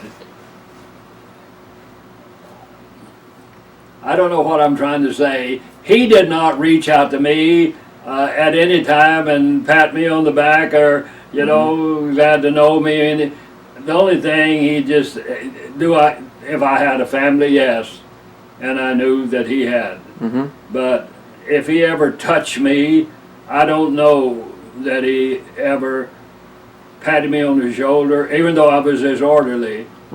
But he returned the salute that I respected him every time. And then one day he said, hey, Marine, said, do you like to fish? Yes. Okay, we were at some island in the Pacific, maybe just kind of taking it easy a little while, you know, because we had been at different islands, combat and so on. And we were anchored there, and some were going to go on shore, and probably as a beer party or something other. And he said, asked if I like to fish. Yeah. And he said, why don't you get 2 or 3 boys and meet me back on the after back half of the ship, and we'll do. He said, I'll get some fishing equipment. And he came back. I did not take a rod and reel. Others that wanted it, and I kind of watched, and he showed them, and they cast out, and they caught a fish or 2, but it was just the idea that he lowered himself somewhat to be a friend, and I respected him, you know, just for that little act of kindness and courtesy to shipmates, not only to me as his orderly, but just a common man. Now, your reaction when you heard about them court-martialing him? Oh, I was sad. I was sad. Now, were you mad too? Yeah, may I say that when I was in the hospital in San Diego, and that would have been in, I don't know what, I got to think what year, but I've got the letter that I wrote him and telling him that I would be willing to come to Washington to testify on his behalf. And he said that he had 2 of my Marines there, McCoy and Rich, and if he needed me, he would call me. Okay, now then, that would have been during the court-martial days. Now, in 1960, when we had our first organized reunion, I wrote the letter to Captain McVeigh and invited him to come to our first reunion. I have the copy of his letter and his letter to me. And he said that he was honored to come, but he thought that maybe 15 minutes would be all the time to allot him under those conditions or something like that. Okay, he comes, and I think out of the 317, there might have been 224 of us there at the first one because we couldn't find everyone. And so we go to the airport in Indianapolis and met him. Now then, as he was coming through the line, everyone seemingly was trying to get in the front of the line, you know. My wife said, Dad said that he's got to come through here. Said no use breaking their necks. He's got to come through here. We're next to the last two people in the line. Well, when he comes through, what does he do? He gets to me. He knows who I am. He shakes my hand, and I'm his orderly that he knew. That was the official picture that went in the, I don't know, Indianapolis Star or something. I have that picture. Wow. And I'm so proud of that. In your, not necessarily your opinion, but why do you think the United States Navy court-martialed your good captain? And it's the only U.S. captain in United States naval history to be court-martialed due to enemy action. Why do you think the United States Navy pushed that, or who do you think did it? What I think is this, that Admiral King, I put it in kind of my vernacular, Admiral King had mud all over his face because of some of the rules and regulations, that the looseness of some of those things. As an example, had we shown up in the Philippines, there was a berthing place there for us. There was an order, if a combatant ship shows up, do not report it. Okay, Admiral King, what happens if one is supposed to show up and it doesn't show up? There's no rules for that. So we don't show up. SOSs go without. We knew that SOSs went out. A survivor knew that he was getting a report that his SOS was not going out by regular electrical current, but was going out by battery. And he testified what he was seeing, and they tell him, if that happened, that message was going out. Okay, we have others then that I get from some of the other books that says, yes, I was there when that message came to me, and I go into Admiral so-and-so, and he was inebriated, and I knew when I opened the door to go in, I knew that he had been intoxicated, and says he says, well, I think he says, I don't know whether he took it from me or had me to read it or something other, but he said, well, if you get any more word, let me know. Well, we aren't out there just sending SOSs all the time.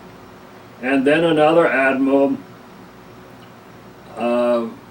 comes in, and he tells his people that I'll be in a card game after 1 o'clock. I don't want to be disturbed under any circumstances. Oh, he comes back maybe 1 o'clock-ish or so, and they try to tell him an SOS came out, or some ship out here someplace that is in distress. And he says, well, we don't know who it is, and where do we know to go and look? Well, we've already sent out something out in that vicinity, and he calls that vessel back. Okay, now then, Admiral King then, he made it rather hard for anyone in the Philippines or in Guam to question him. They covered for him, and they knew that their time in the Navy was dead if they tried to go against him in any way. And so they were a cover-up for him. And, and he court-martialed a good captain. Of the 700 ships or so that we lost during World War II, one captain was court-martialed for failing to zigzag, as if that was the reason we lost the ship. Right. They invited Commander Hosmo to come and testify, and his testimony was it wouldn't have made any difference whether he was zigzagging or not. I picked him up And he could have said, I picked him up and you knew I was out there. And you knew that he didn't have any underwater sound gear. You sent him out. You sent him out in harm's way. He could have said that. He didn't. And he helped McVeigh in the court-martial. But They still court-martialed him. 1968, now McVeigh can't handle it any further because he lost his grandson. He lost his wife Louise, and Louise was a cover for him. She got all that hate mail that he'd been getting for those years of people pointing their finger at that so-and-so McVeigh. You're the reason why my son didn't make it, or in some cases my husband didn't make it. You failed us. But McVeigh was not guilty of that. No, not at all. He gets all the, so 800 ships lost and the court-martial won, but it was a cover-up. And then And finally, after the movie Jaws. Well, before that. And Little Hunter Scott. Right. Yeah, Little Hunter Scott. Just a minute. You're gonna have to say what happened to the captain real quick. Do what? You're gonna have to say what happened to the captain real quick. Yeah, what happened to the captain? Okay. Just go ahead and tell what happened to him real quick. Well, okay, he was court-martialed and he committed suicide, but Little Hunter Scott then comes, and after he sees the movie Jaws and talks to his dad, and there's that factual that of him representing all of those boys that were lost in Indianapolis. He said, take it on as a history project and see what you could find out. Well, he's 13 years old at the time, but by the time he's 18, he comes to all of our reunions. And now he knows that it's a miscarriage of justice. And so he goes to work at the archives. By 95, after 50 years, there's sufficient proof to prove our suspicion was right. And now he gets that information. With that, there's several of the survivors then go to Senator Warner and Senator Bob Smith, and Warner dared not to go against the Navy, but he had to, and so we got a joint resolution approved by the House and the Senate, and approved, and President Clinton. There you go. Yeah, President Clinton signed it. But it's too late for a good captain. Right. I read in the book 317 Survived that his son wrote in the captain's story that he was actually awarded a Bronze Star for Okinawa but never received it. I think that could be so, because I don't know the factual part of that. But of course he got our ship in, and we did a lot of damage to the enemy on Okinawa with all of our firepower, but then we take a suicide plane and then have to leave the war basically to come to the States for repair. All right, now, I always ask this question to Indianapolis survivors, so how close did you come to a shark? Did you see the shark's teeth, his eyes, all that stuff? Okay. Unless you don't want to say anything. I think, in all honesty, for some reason, the Lord protected me. Now, to have one within maybe, I'd say 6 or 8, 10 feet, just right there, to take a body down and under, and nearly feel the wake of all of that, and then to have one see the fin cutting through the water, and when it gets from me to you, seemingly that fin just goes down and just barely touch me,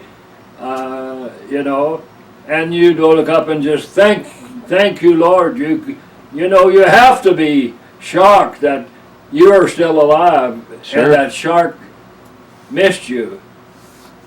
But then to see boy after boy after boy and hear them scream and go under, and then check them to see that,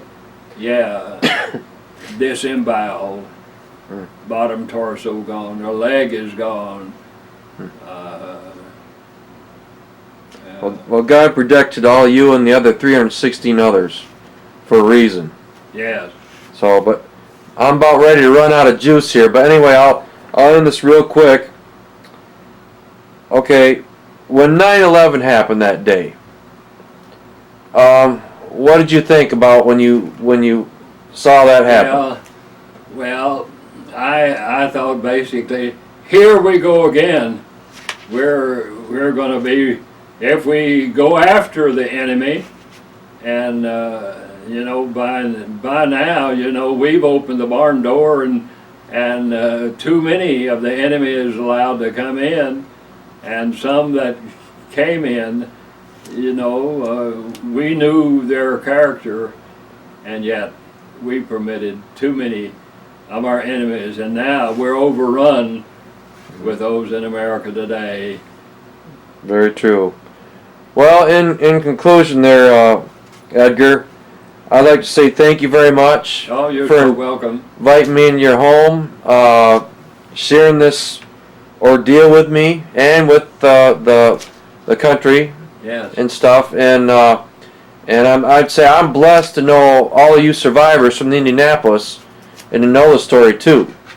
And like I told you before, like I tell Dick Thalen, another survivor, and Bill Mulvey, Yeah. two gentlemen from Michigan that I know, you all remind me of my father, Yeah. who was in the war too. And I thank you very much for all what you did. I'm honored that you're here, kind of hearing my story firsthand, not only with my book, but you can tell that I can still relive it as I tell it. I can still see so plainly what I experienced, and then to know that I traveled the country, and so many people don't know the Indianapolis story. They don't. It's And sad too. All right, this is Steve Hammond again. We're back with Mr. Edgar Harrell to finish up our interview here.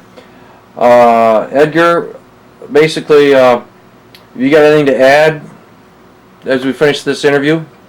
Well, only thing that I could add, I'm just honored that you're here and you're hearing me firsthand, a 92-year-old World War II Marine, survivor of the USS Indianapolis. And I'm honored that the story can still be told. I'm honored that I can still, at my age, still travel the country and tell the story that needs to be told, because there's so little of the history of the Indianapolis that is out, and especially told by someone that experienced it. A couple things too. I asked this question to the two survivors that I'm close to, and that's obviously Dick Thalen and Bill Mulvey from Michigan. World War II history, everybody knows about Pearl Harbor. Everybody has heard the battles of Midway, Okinawa, Iwo Jima, the Battle of the Bulge, Normandy, Omaha Beach, and everybody knows about the atomic bombs. Why is it that they don't know in the Indianapolis story? That is just as important, even more important, than a lot of other things in World War II. Why do you think that is? Well, my honest feeling somewhat is this. The Navy covered for Admiral King, and the Navy through the years have suppressed, I think, the story. At least that has been the feeling, in that we fought the Navy trying to get our admiral exonerated, and they frowned on that, and too many of the Navy personnel that were at Sinpak in Guam and the Philippine frontier both know that each other made mistakes, and yet they somewhat pitched the football to the opposite team, and it's your fault, and so they cover for each other, and therefore the truth never did come out. That's my gut feeling. Mm-hmm. And now today, we've got people that have read some of the books, and they likewise, yeah, it's a miscarriage of justice. Well, it isn't a miscarriage of justice because I said so, but it's a miscarriage of justice because all the history of all that's happened somewhat proves that someone covered up, and there had to be a scapegoat. Now, let me say something. This is not for publication, but Hold on. All right, Edgar, your family. How many children did you have? how many do? How many children did you have? 2. Okay, what were their names? Kathy Marie Mm-hmm. and David Alvin. Okay, grandchildren? Oh yeah, I've got I think 8 grandchildren, about 8 great grandchildren now. Wow.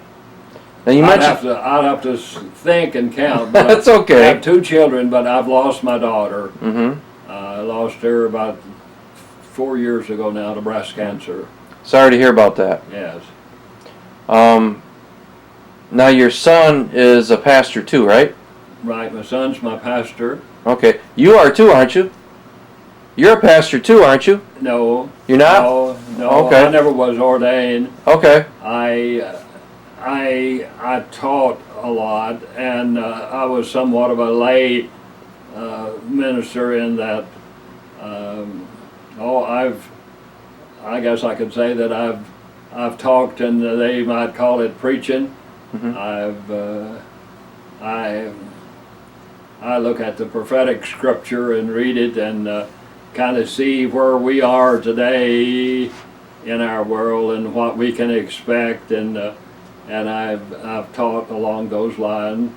I had a kind of a series that I taught once, what on earth is going to happen, and I got some acclaim maybe for some of that, but I never did feel that the Lord had called me to preach per se. Now, I was a trustee at Moody Bible Institute for some 15 years, but there again, I didn't. I was just a trustee from a business standpoint, more so than the spiritual aspect. They had other spiritual leaders, but I was honored to be a part of that team for a good period of time. Now I'm going to ask you another question about the war. Were there any minorities or black sailors aboard the Indianapolis? Yes, and 2 things. Number one, not a black man survived. Right. And primarily because where their quarters were they were used more as assistants to the officers, and both in providing the food and so on, and doing all the housekeeping and so on. And so their quarters was up there, and all of that flood of water that came in, it wiped them out early on. Now, I was a good friend of Captain McVeigh's, and I can't think of the man's name. I'd have to look at the list and see him. But we had a lot of black people that, for various reasons, maybe came aboard ship, maybe sometime late, and bread and water, or came aboard kind of inebriated, and they, never was too much. I think it was understood that that's going to happen. But okay, they're in the brig. Okay, I would go to Captain Park's main, I don't know what you call him, but anyway, his housekeeper, cook, and chief cook and marshal, Sims. I'd go to Sims and I'd say, Sims, I've got 2 or 3 of your men down in the brig, bread and water. Mm-hmm. I've got the duty tonight at a certain time, and I need a little something to take. And when I relieve the watch, man that I relieve, he'll leave and go to the restroom or something other, and I maybe give a sandwich or two, you know. Mm-hmm. I never felt that I was doing anything too bad wrong. And anyway, I made friends with, naturally, you know, Mm-hmm. with a black guy. I mean, I'd see him aboard ship, you know, well, you know, he'd give me a thumbs up. He knew who I was, and Mm-hmm. he knew that I knew who he was. Mm-hmm. And so I stood in good with the black, and with Sims, the captain's orderly, but not a black man survived. Do you believe it's because of segregation in those days that they didn't survive because they're Yeah. Okay. Yeah. And trying to think here. Your Captain Park, your Marine commanding officer. Right. Tell me about him. Okay, he was fairly new aboard. He was tough, kind of crude, and I say that respectfully. I understood that he went up to something other pretty good, and they busted him down for something other, and he made his way back up. Now here he's captain, and I hardly know who the captain was prior to him. A short time, and then Parks came aboard. I never remember ever him, other than when he had me to station a guard aboard the big crate and so on, to ask me particularly. Most everything was done through Lieutenant Stauffer, and Stauffer was one that would come through and kind of visit in our quarters, but I never saw Captain Parks there. I think he was kind of blood and guts in that he had been maybe Guadalcanal and gone through a lot and so on. But then, from every account, the group that he was in, he went over backwards to help anyone that they said that he literally would take off his jacket and give it to a guy that was in need and to help him. And he said that he literally wore himself out helping others. And so many saw that and said that. But he didn't make it. But I respect him to no end for that. Now then, this GI Film Festival film, they have something at Marine Corps Base that's named after him. It's kind of a more of a, I guess it would be maybe a swimming pool or a swimming facility, and it's named maybe after him, in honor of him. And they wanted me to come there and to do something. I don't know what I do when I get there, but I'm invited there when I go there in September, if they finally get the money raised to bring me out there. And where's this at again? Huh? Where's this at now? In San Diego, right. San Diego, Yeah. okay, all right. Yeah. All right, now tell me about the chaplain of the ship, Father Thomas Conway. Did you have any kind of interaction with him at all, or The captain of the ship, the chaplain, or the chaplain. Father No. Thomas Conway? No, the chaplain, yes and no. Again, this is, part of it is not for any publication, okay. Okay, hold on.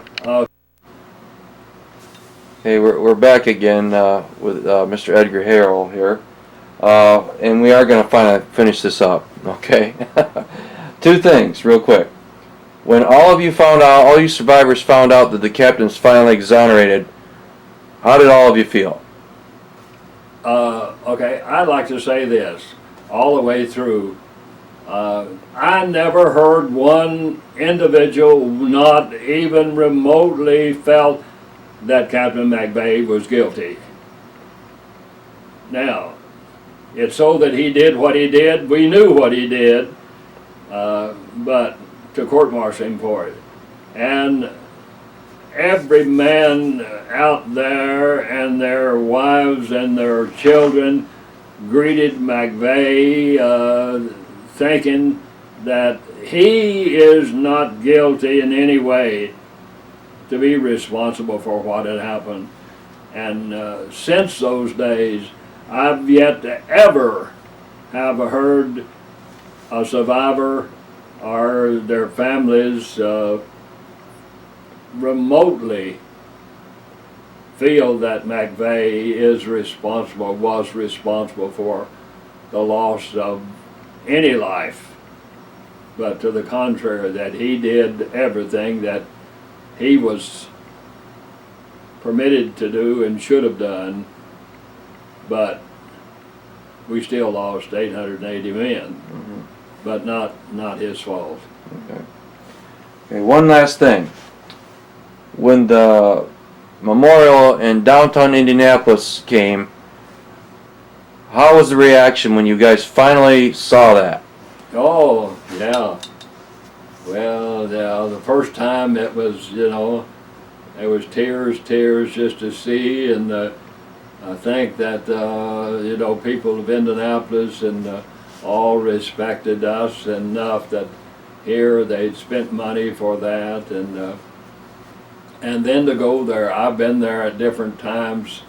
Well, I would say, if I went there, say, Veterans Day, and go there and there'd be people milling around, for others' night, and I'd go over, and maybe if someone's with me, well, as an example, I was there for something other, and I tell my friend, I said, you haven't seen the memorial, I want to go out there. And so we're out there about 9:30 in the morning, and so we're milling around. I'm showing him, and he hadn't seen it, and well, there's other people there. And first thing you know, they say, "You're a survivor?" "Yes." And so since I can't hear, I talk loud, and first thing you know, I have more people there, and I think of a man and his son, who his son just made what is in the Scouts? Eagle Scout? Eagle Scout. Yeah, I got his. Now he came down to the Indy 500, and I was out there and I met he and his son, and now his son is an Eagle Scout, and he sent me something just recently, and they're from up in Pennsylvania or someplace, and said if I would be up there, they would be there at a certain time. Well, anyway, here he and his son, and I'm talking to them, and they're listening, and first thing you know, there's others, and after a period of time, 3-something in the afternoon, I'm just bushed, I don't know whether we had anything with us to eat or not, but I talked to Jack and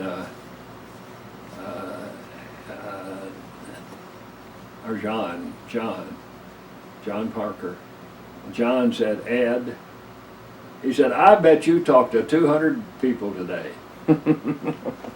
He said, "There's times when you had 25 people someplace around listening, and they would hear a little bit, and maybe they move on, and others, and and that's so. So I'm honored that that is there, and I didn't go this time to see it. I was chaplain for our organization for the last 2 years, and that together with people wanting to interview me and so on. Sure. And you were there this year. Yeah. Last 4 years, But actually. You saw the people with Smithsonian. Okay. I don't like to say that I'm responsible for that, but I have an email from someone from Ireland wanting to talk to me about interviewing me, and then they had the lady then that contacted me later, and I let the man know that the lady had contacted me, and he assured me that I was in good hands and they were looking forward to a story. Okay, she contacts me and said, how do we get together, you know? She wanted to get the story, and I said, well, if you could come to the reunion, you could get my story, and there'd be others that you could get too. And she said, well, I don't know whether we could do that, but we'll give it some thought. And well, okay, I said, all right, then the only thing that I can say is that I'm going in on Thursday, and I'll be there. I said, I've got to drive. I'll have to get up 4 o'clock and get my wife, you know, ready and be there in order to be there at 4 o'clock in the afternoon and to be interviewed. Well, finally she calmed down a little. I don't mean calm down, but she said, you know, we'll work it in. I don't want you to feel that you have to just beat yourself up, you know, to come. But said, when you get here, then you let me know. Okay, I'll get there. Okay, here she is. Here's a gentleman with her. Here's a guy from Australia that is on the camera, and another guy. And so they interview me. I think David says an hour and 45 minutes, then they interviewed him. Now then, they stayed with me nearly the whole 4 days. Every place that I was, they have a camera there, and so I don't know what all they're going to have and show, but I just got something from her just recently. Mr. Harrell, I'm back at my my own desk finally, and then she thanked me then for all the time that I gave them and for the wonderful interviews that they have, and said, I hope that, I didn't understand exactly, I hope that we can do more of this. So I don't know what the more of, or something like that. Right. So I don't know what they're going to do with it. Anyway, one final thought. Are they still looking for your ship, National Geographic, Robert Yeah. Ballard? Yeah, now they came, okay, now that came from England too. And they came and met with this other Sarah that's doing the other, and they met me here in, and that was about a 4-hour interview, and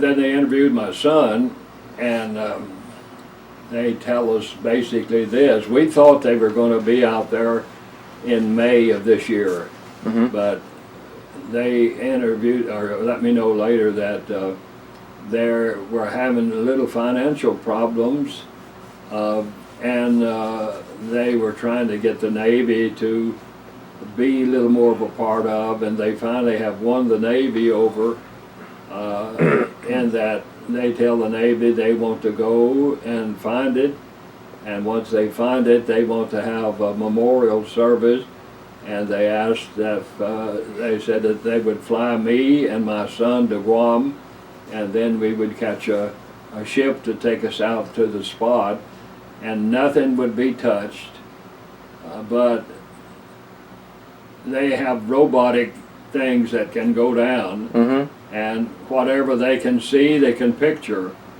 and from there then they know where it is, and they would like to have some type of a formal memorial that they can say, here's where it is, and here we commit it, and all of those to the sea and to the hereafter, or whatever.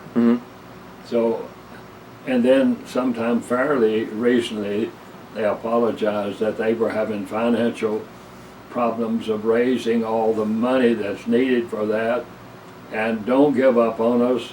We still think that we will be out there at least by April coming up, and I don't know whether I'll still be around or not. So I don't know. I don't have too much hopes, but I hope that they can, and that just puts that whole thing to rest in my mind. Now, I know some are saying they don't think that they should do anything further, leave it there, but I think it would be a consolation to anyone that was lost at sea, to their parents now, to say, here, there it is. It's, it's covered with a foot of debris all over and so on, and but you can see a silhouette that there is Indianapolis, and my son, maybe his body was there, his soul is wherever, and that would be a consolation just to know that. And that's my feeling. Okay, well, it's possible they will. I know it's in the deepest part of the ocean. Yeah. From what they're saying, so well, hopefully, Ed, that the new documentary that Sarah's putting out, Sarah Vladeck, is that her name?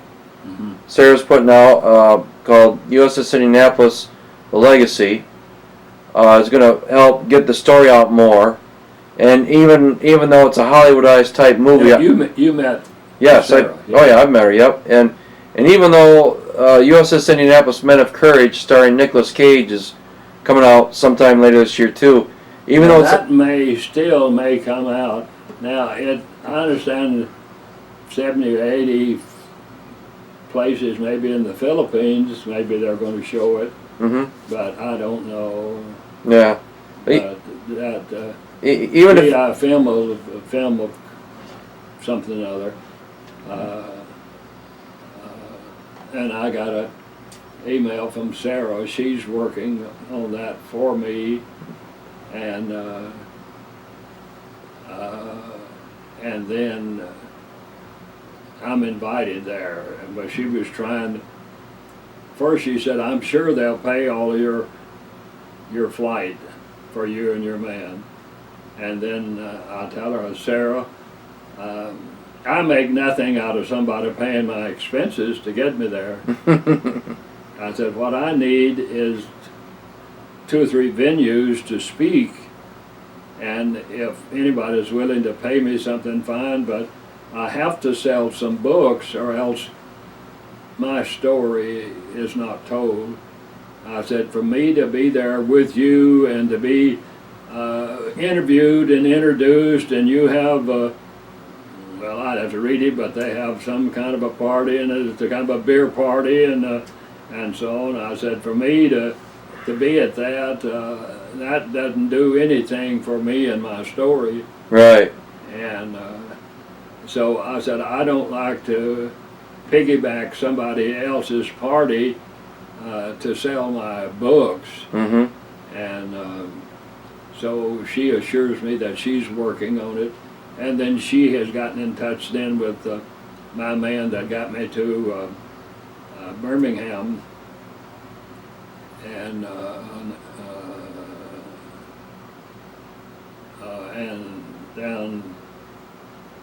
down on the coast, and working with him to see the possibility of if she can do it, he can do it for me to get me at Pensacola. And then I was telling them that if they're successful with the Navy at Pensacola, then the next place would be to go to Jacksonville, Florida, the big naval operation there. and then the next, then whether I'm still around or not, the next, then to get it to the East Coast someplace, and if I'm still around, I said I'd like to think that I could sell books, and at least I'm telling the Indianapolis story. Mhm. So we'll see, and I'm waiting for her to get me back now, because it's been a day or two ago that Well, anyway, I appreciate the interview, yeah. and we'll conclude the interview now. That saying thank you again for your service, Yeah. and especially for your telling your story of your survival aboard the Indianapolis and for what you did for this country. Thank you very much, Ed.